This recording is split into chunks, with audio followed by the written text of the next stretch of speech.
Earlier I spoke about differentiation, and I said one of the ways you can differentiate is by doing licensing.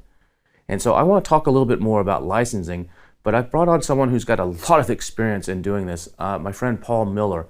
Paul has run a company called Cozy Phones that had a license for some cartoon characters. I'm sure he'll be talking about it in his talk, that has done exceptionally well.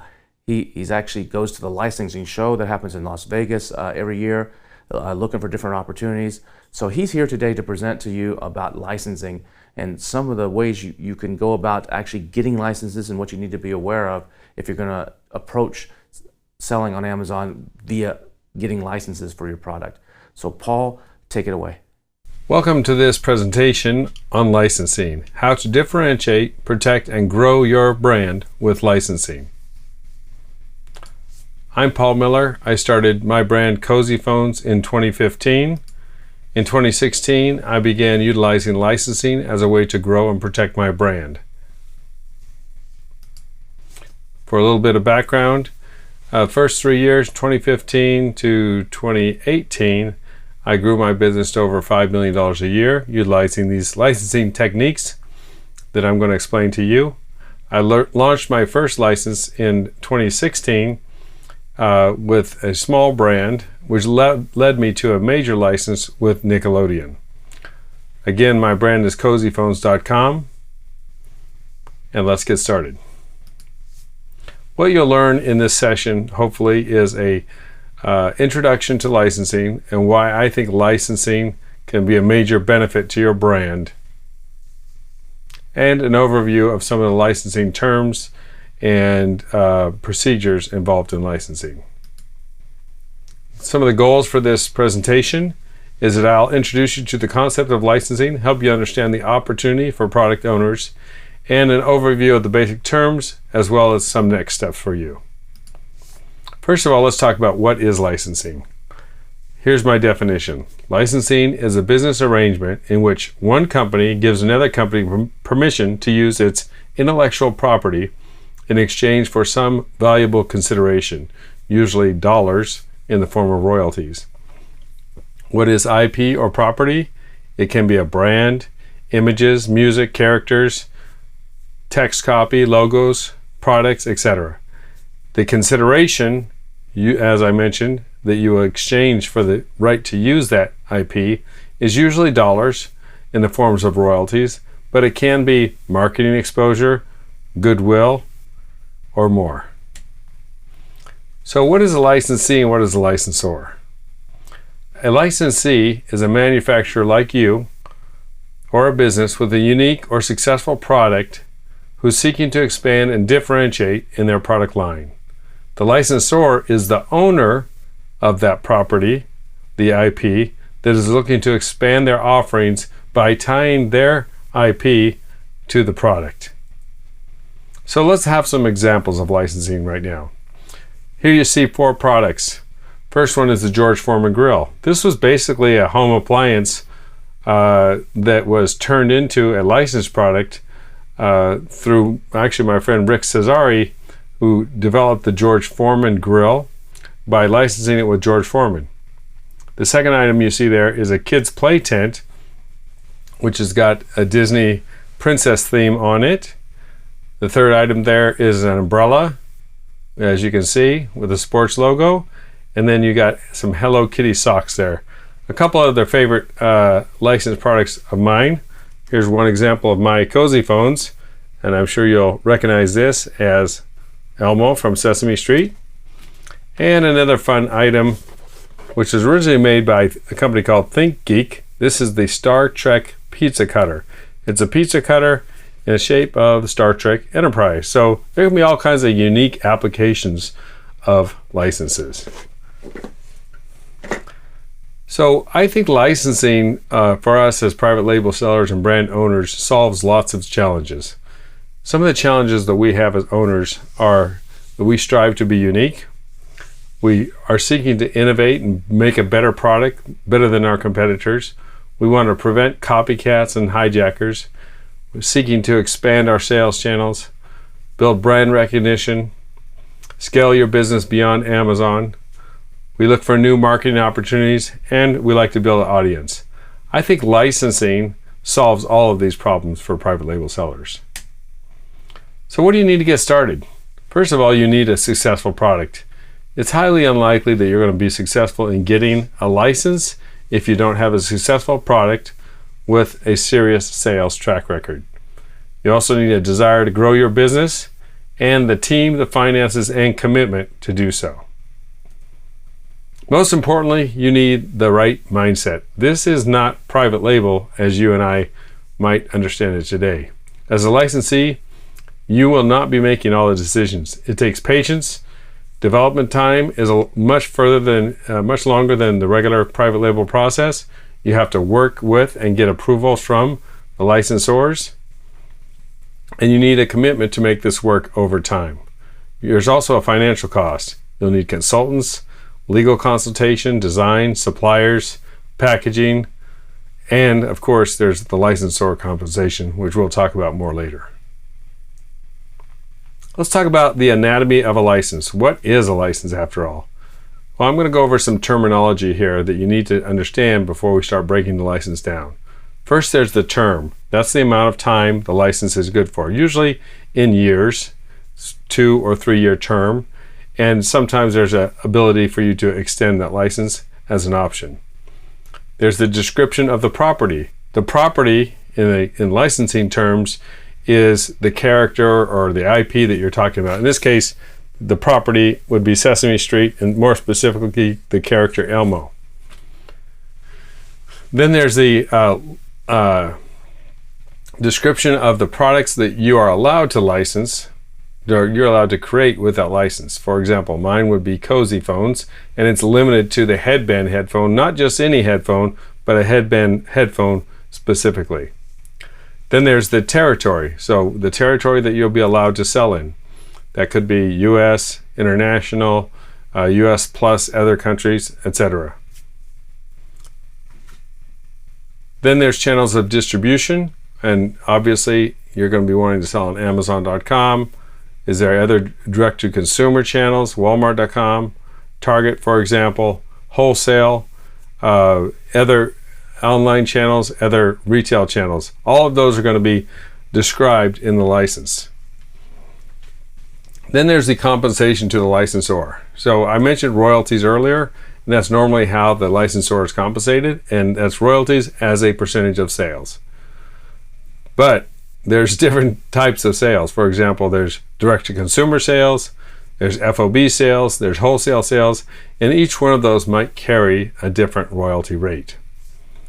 Then there's the minimum guarantee. What's the minimum guarantee? It's the minimum amount of money that you have to pay the licensor over the life of the contract. So for example, let's say that I'm doing a license with Sesame Street, for example, and they may say that the minimum guarantee for a 3-year license is $10,000.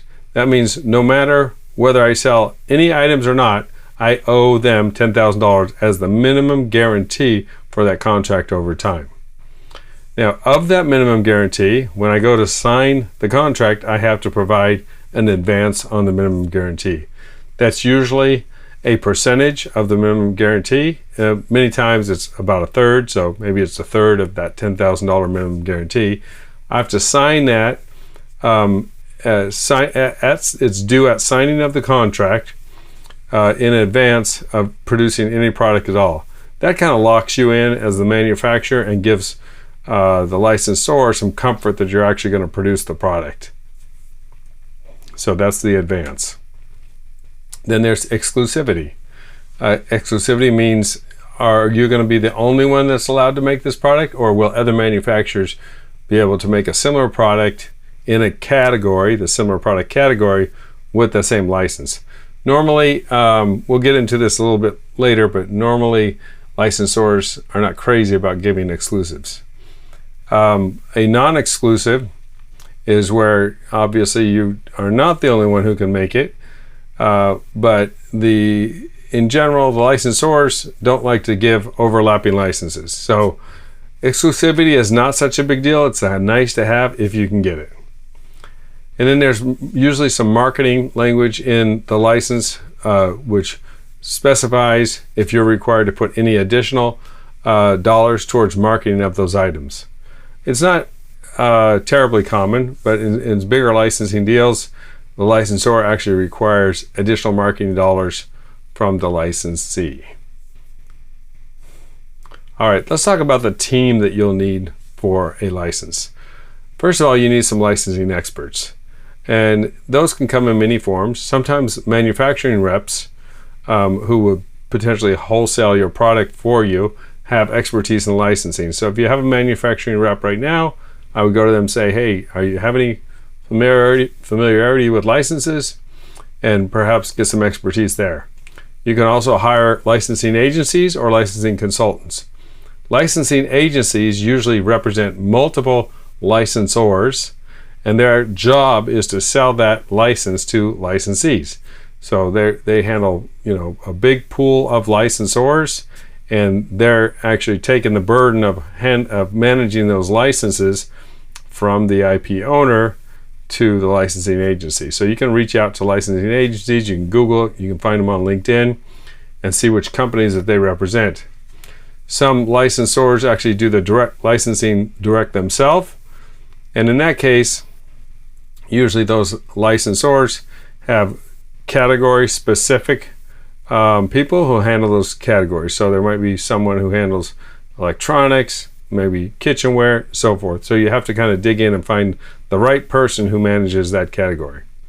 And then there are also independent licensing consultants, and that's what I use. I use an independent licensing consultant who knows the industry very well and can reach out to folks and kind of take the temperature of the licensor.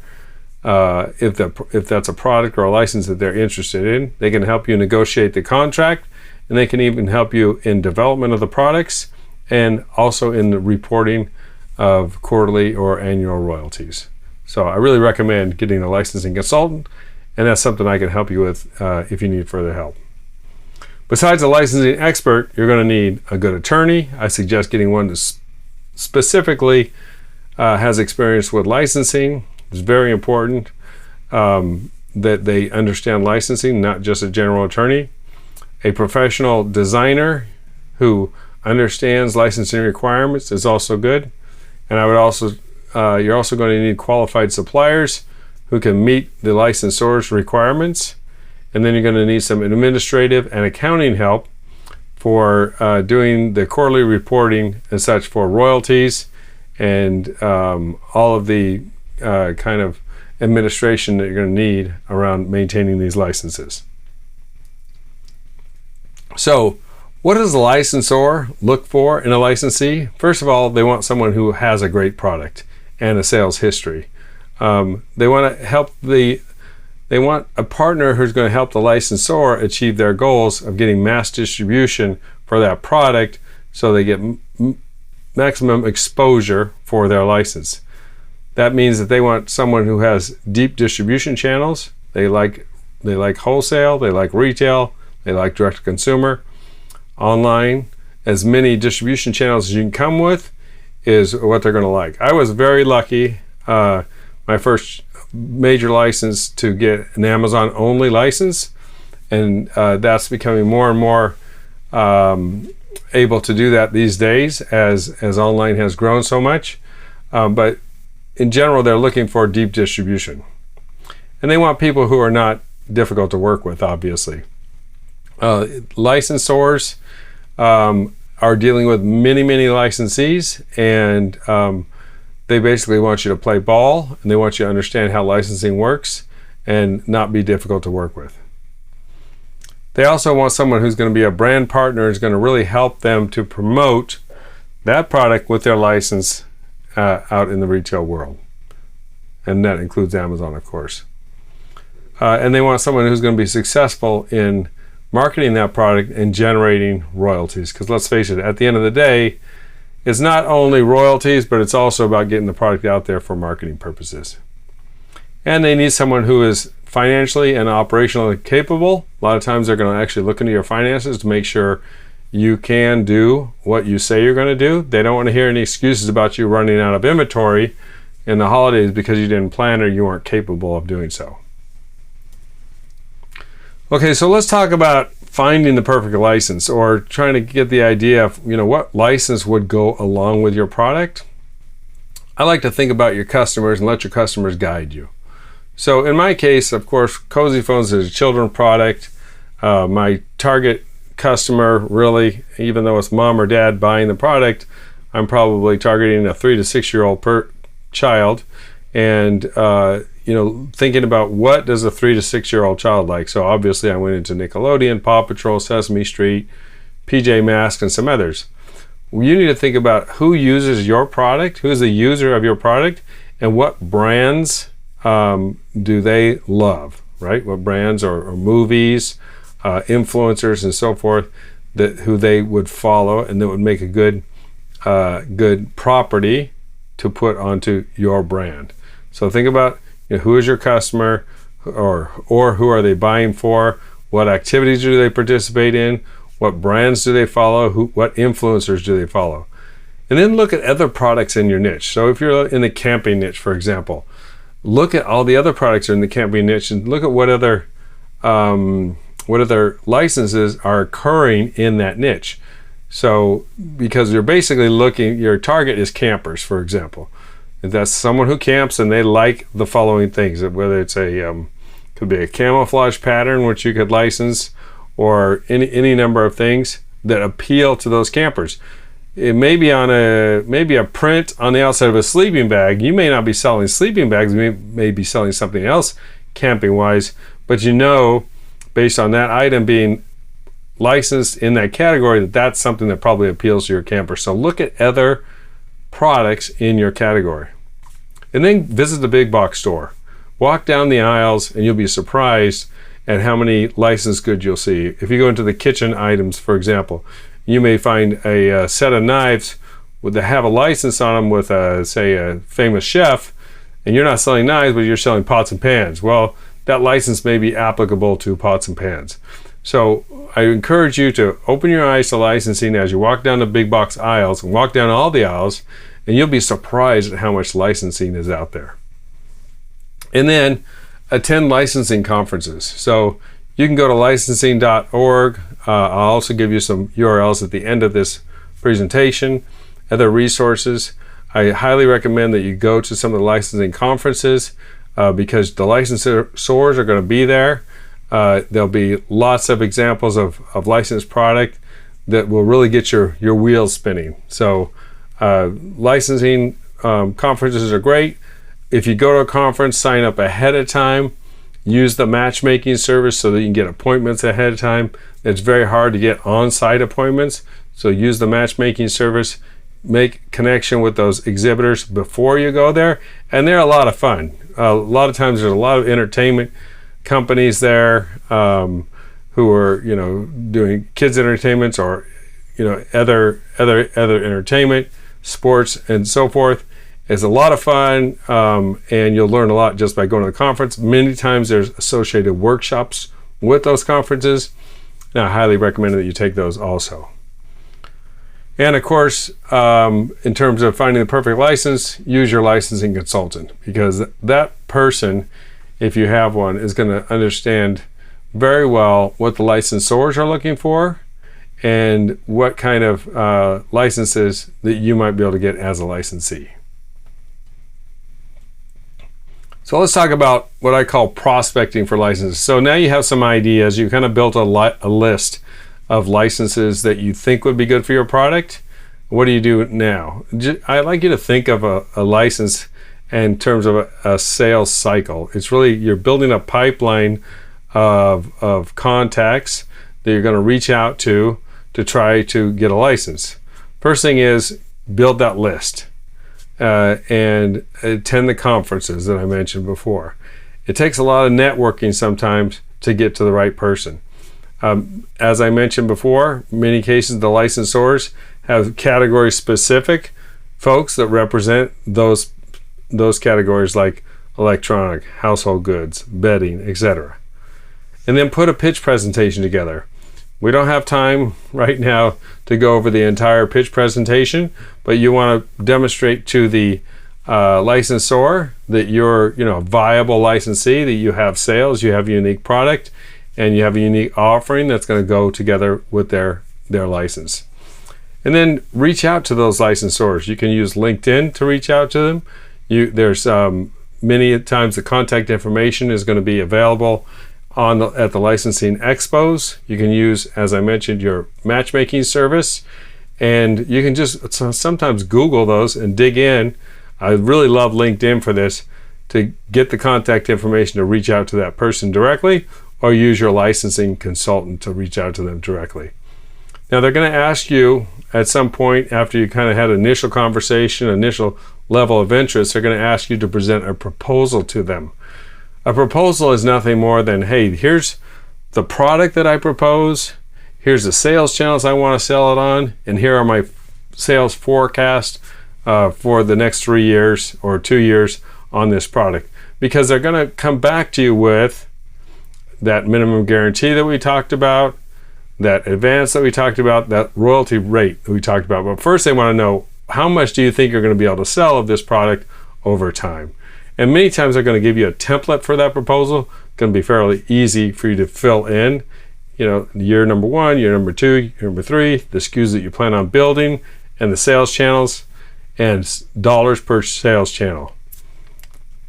So once you get your proposal in place, they're going to propose a contract to you. They're going to propose a set of terms.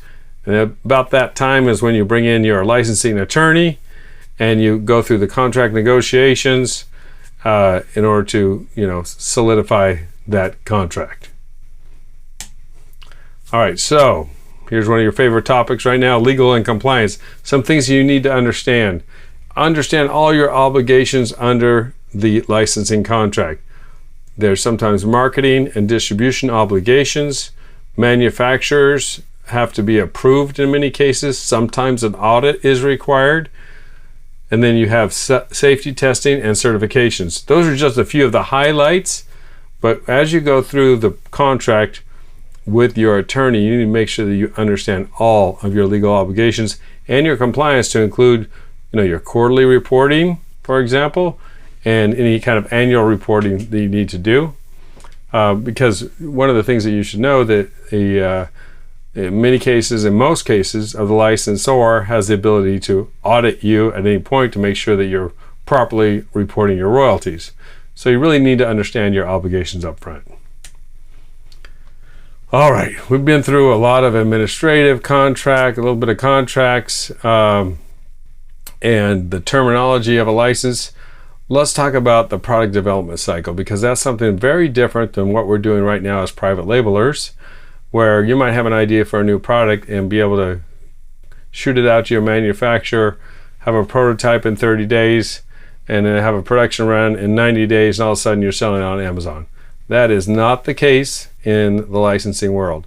Production cycle is very different, and it's a lot longer, and you need to know that you're not going to be the only one in charge. So, as I said, this is not private label. When it comes to making all the decisions, you're going to have a partner. Your licensor is going to be in the mix.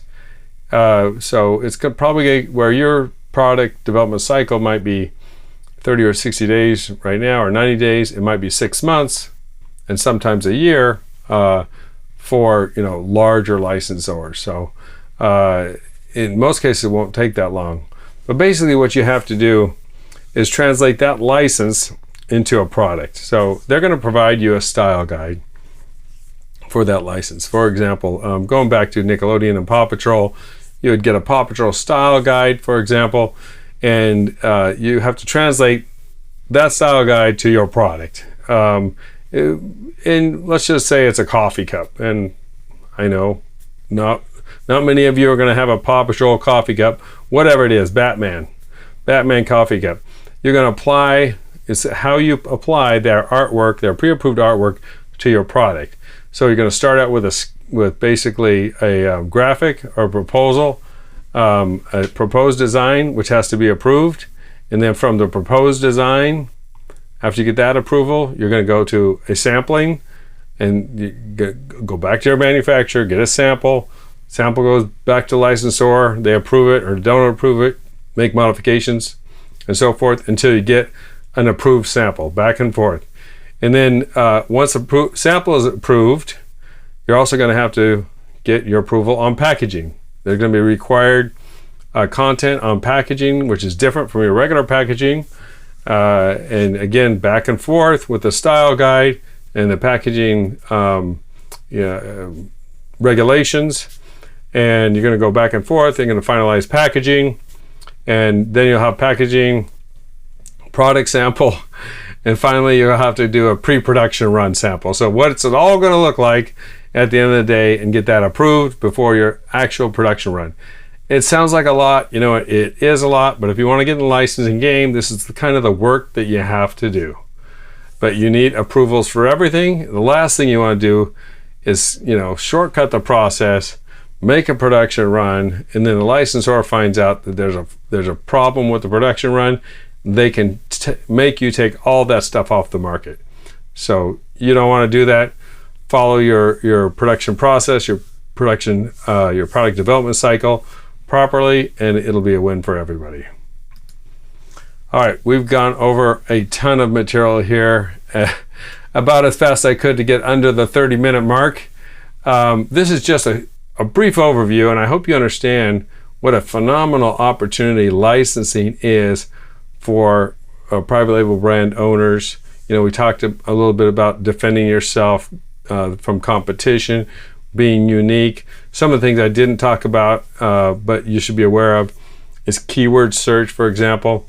You know, extending your keyword universe out to the name of that property that you're utilizing. Instead of being able to say coffee cup, you can now say Batman coffee cup.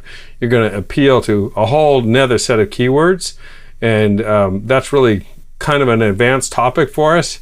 But it really helps you expand your market way beyond your own product into users who love and follow that IP from that licensor. So next step for you, if you're interested in licensing, I recommend highly that you go to one of the licensing expos. The URL is here, www.licensingexpo.com. And if you do that, be sure to use the matchmaker service. You can also make a list of licensors that you want to contact, look them up on LinkedIn, and start sending out connection requests to them. Have a few phone calls, become familiar with the process. I wish you great success in the world of licensing. Good luck.